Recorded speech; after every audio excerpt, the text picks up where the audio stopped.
అని చెప్పంటూ నేను గోదావరి నదిపై వంతెన నిర్మాణం చేస్తే అటు ఆదిలాబాద్ ఇటు ఉమ్మడి కరీంనగర్ జిల్లాలు కలిసి ఏర్పడతాయని చెప్పని ఒక విజ్ఞప్తి చేయడంతోనే వీళ్ళ మొట్టమొదటి ఉమ్మడి కరీంనగర్ జిల్లాలో వాళ్ళ మంజూరు చేసినటువంటి ఒక పథకం బోర్నపల్లి ఒక వంతెన అని చెప్పంటాం ఇలా అభివృద్ధికి ఏదైతుందో రాజకీయాలు లేవు, అభివృద్ధికి రాజకీయాలు లేవని చెప్పంటున్నా.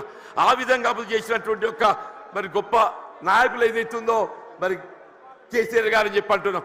మిత్రుడు కొప్పుల ఈశ్వర్ గారు ఏదైతుందో ధర్మపురి శాసనసభ్యుడిగా వీళ్ళ మంత్రి వర్యుడిగా చెప్పంటూ నేను వాళ్ళు ఏదైతుందో రోడ్లవాగు ఆధునీకరణ వారి యొక్క ఈ ప్రాంతం అంతా సస్యశ్యామలం కావాలని చెప్పంటే ఆ ఆధునీకరణతో అది సాధ్యమవుతుందనే ఒక భావనతోని మరి కొప్పుల ఈశ్వర్ గారు ఏదైతుందో మరి కేసీఆర్ దృష్టి తీసుకెళ్ళడం వారు ఏదో మంజూరు చేయడం మరి ఏదైతే ఉందో మన మొత్తం ప్రాంతం జగిత్యాల కానీ ధర్మపురి కానీ చెప్పంటున్నాం.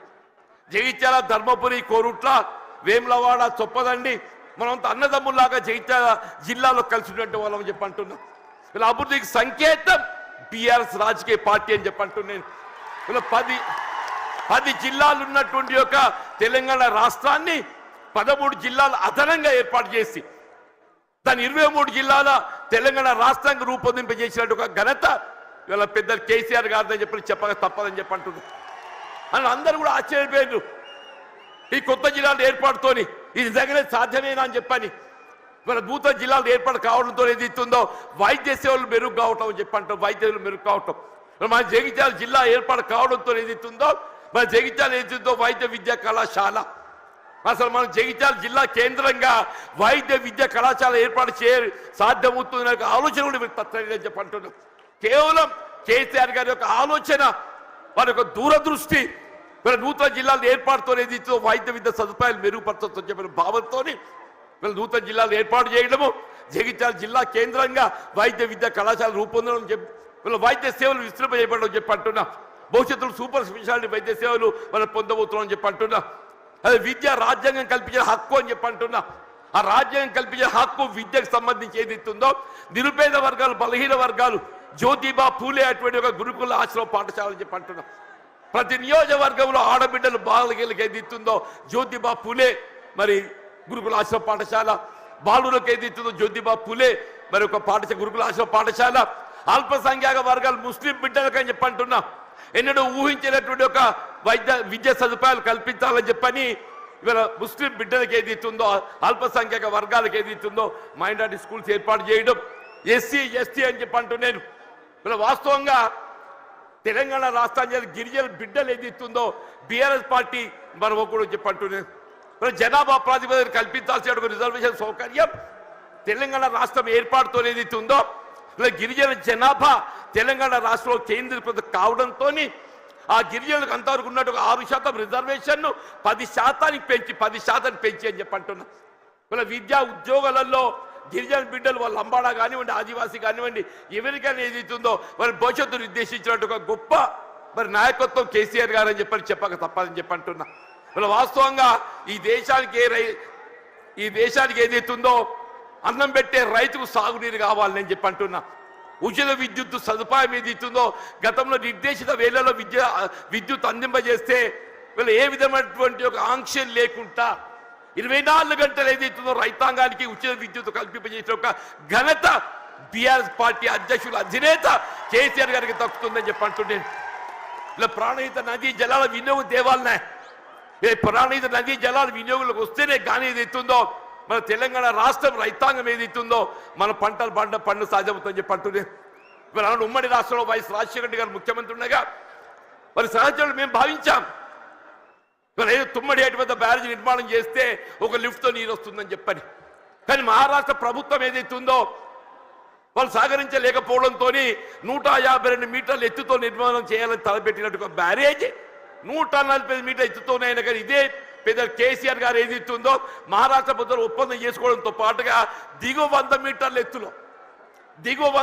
ఎత్తులో మేడిగడ్డ వద్ద బ్యారేజ్ నిర్మాణం చేయగలిగినట్టయితే అటు ప్రాణహిత నదీ జలాలు ఇటు గోదావరి నదీ జలాలు అటు మానేరు ప్రాంతంగా వచ్చే నదీ జలాలు అన్నింటిని మనం ఎత్తిపోత ద్వారా వినియోగించుకుంటే ఒక 300 TMC లభ్యత పొందే అవకాశం ఉందని చెప్పంటున్నాను. మరి ఆ విధంగా ఒక దశాబ్ద కాలంలో కేవలం ఒక దశాబ్ద కాలంలో వీళ్ళ కాళేశ్వరం ప్రాజెక్ట్ నిర్మాణం పూర్తి చేయడమే కాదు దాని ఫలాలు కూడా మనకు అందింపజేయడం జరిగిందని చెప్పంటున్నాను. ఇవాళ ఏమైందా? ఇవాళ కేసీఆర్ గారు జగిత్యాలకు వస్తున్నారని చెప్పంటే నిన్నటి దాకా నిద్రపోయిన ముఖ్యమంత్రి రేవంత్ రెడ్డి గారు ఇవాళ బయలుదేరిండి అని చెప్పి అంటున్నారు. మేడిగడ్డ బ్యారేజ్ ఒక 2 పిల్లలు గుంగినాయా? SLBC Srisailam left bank canal అని చెప్పి అంటున్నారు. నిర్మాణ దశలో కృంగిపోయి 8 మంది కార్మికులు చనిపోతే కనీసం శవాలు వెలికి చేయలేకపోయింది అని చెప్పిన, శవాలు వెలికి చేయలేకపోయింది అని చెప్పి అంటున్నా. 2 పిల్లలు కృంగిపోతే అసలు బ్యారేజ్ విలువ 4000 కోట్లు, ఆ 2 పిల్లలు కడితే 400 కోట్లు అవుతాయి అని చెప్పి అంటున్నా. ఎక్కువ మీకు అన్నారం సుందర ఇంకో 100 కోట్లు అవుతాయి అని చెప్పి అంటున్నా. ఇలా 2 సంవత్సరాల కాలం ఏదైతుందో ఏదో ప్రకృతి సహకరించింది అదృష్టం. మన కరువు సమస్య ఉత్పన్నం కాలేదు. రేపేదైతే ఎల్లినో ప్రభావం నిజంగానే కరువు వచ్చినట్టయితే మన భవిష్యత్తు ఏం కావాలి?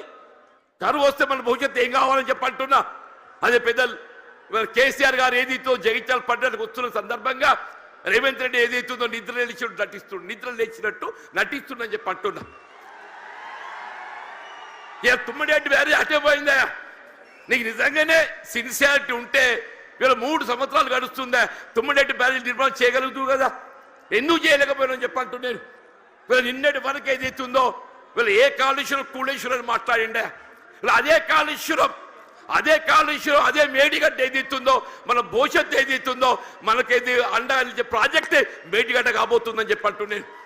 ఇలా మన భవిష్యత్తు రైతాంగమే కానీ, ఇలా త్రాగునీటి సదుపాయమే కానీ, పారిశ్రామిక అవసరాలే కానీ, హైదరాబాద్ త్రాగుండే అవసరాలే కానీ అన్నింటికి ఏదైతుందో అదే మేడిగడ్డ మనకు జీవనాధారం కాబోతుందని చెప్పి అంటున్నాను.